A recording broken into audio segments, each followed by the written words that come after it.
আল্লাহ তাআলা জেনেও না জানার ভান করে ফেরেশতাদেরকে জিজ্ঞেস করবেন যে তোমরা কোথা হইতে আসিয়াছো।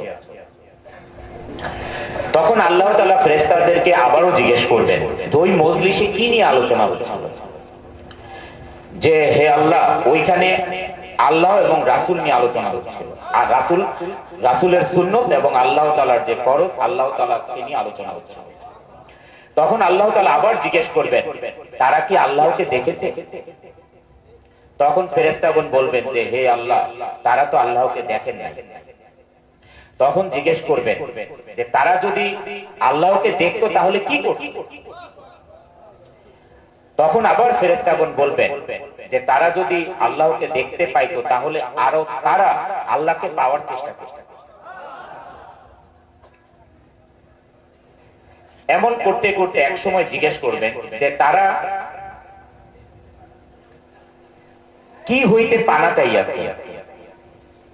তখন বলবেন ফেরেশতাগণ যে তারা দোজখ হইতে পানা চাইয়াছে। তখন আবার ফেরেশতাগণ জিজ্ঞেস করবেন যে তাহারা কি কখনো দোজখ দেখিয়াছেন? তখন বলবেন যে হে আল্লাহ তারা দোজখ কখনো দেখেন না। তখন আবার জিজ্ঞেস করবেন যে যদি তারা দোজখ দেখিত তাহলে কি করিত? তখন বলবেন যে ফেরেশতাগণ যে তারা দোজখ থেকে পানা চাইতো এবং পলায়ন করত। তখন আল্লাহ তাআলা খুশি হয়ে বলবেন যে এই মজলিসে যারা ছিলেন তাদের বিগত দিনের সমস্ত পাপ আমি মাফ করে দিব।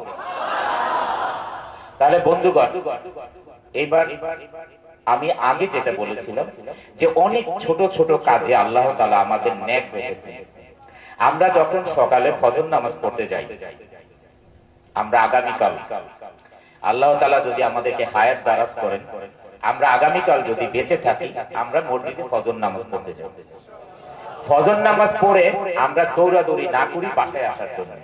প্রত্যেকটা মসজিদে ইমাম সাহেবরা এবং তাবলীগ জামাত যদি থাকেন তারা বায়ান করেন। তার মানে কি হলো, আজকে 17 তারিখ, আল্লাহ তাআলা যদি আমাদের সবার গুনাহ মাফ করেন, 18 তারিখে আমাদের কোনো না কোনো কারণে আবার গুনাহ হবে। যদি 19 তারিখ সকালবেলা আমরা মসজিদে এরকম একটা বায়ানে অংশগ্রহণ করি তাহলে আবার আল্লাহ তাআলা আমাদের গুনাহ মাফ করবেন। তাহলে যেই ওসামা ভাইয়ের যে বায়ান ছিল আল্লাহ তাআলার নিকটবর্তী হওয়া, বেহেশত আমাদের আমলনামা ডান হাতে আসবে এবং আমরা বেহেশতবাসী হব, তাহলে কত সহজ ব্যাপারে। আমি আরেকটু কথা বলি, সেটা হুজুর পাক সাল্লাল্লাহু আলাইহি ওয়াসাল্লাম খেদমত করতেন হযরত আবু হুরায়রা রাহমাতুল্লাহু রাদিয়াল্লাহু আনহু খেদমত করতেন। তাহাজ্জুদ নামাজের পানি, ওযুর পানি, মেসাজ সমস্ত কিছু দিতেন। একদিন হুজুর পাক সাল্লাল্লাহু আলাইহি ওয়াসাল্লাম বললেন খুশি হয়ে যে তুমি আমার কাছে কি চাও? তখন তিনি চুপ করে কিছুক্ষণ থেকে বললেন যে আমি আপনার সাথে বেহেশতে যেতে চাই।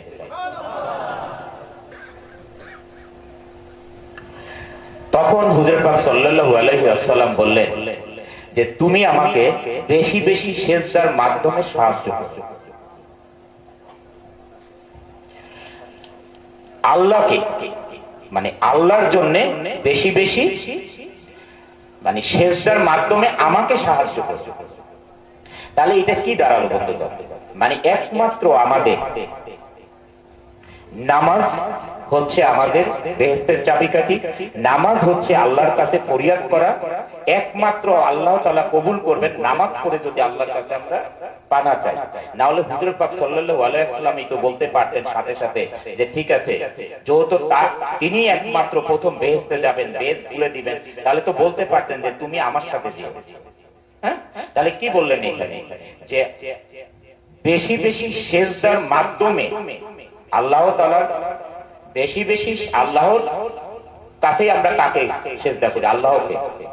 নামাজ পড়ি আল্লাহর নামে, সিজদা করি আল্লাহর নামে। তাহলে বেশি বেশি সিজদার মাধ্যমে আমাকে সাহায্য করো, মানে তোমাকে সুপারিশ করার জন্য তোমার নামে। তাহলে বন্ধুগণ, শেষ কথা আর প্রথম কথা একটাই আমার, যে তাহলে একমাত্র আমরা বন্দিগি করব আল্লাহ তাআলা, আর কারণ। আল্লাহ তাআলা আজকের এই মজলিসে যারা আছেন সবাইকে কবুল করুন এবং আমাদেরকে আল্লাহ তাআলা আমল দান করুন। জাযাকাল্লাহ।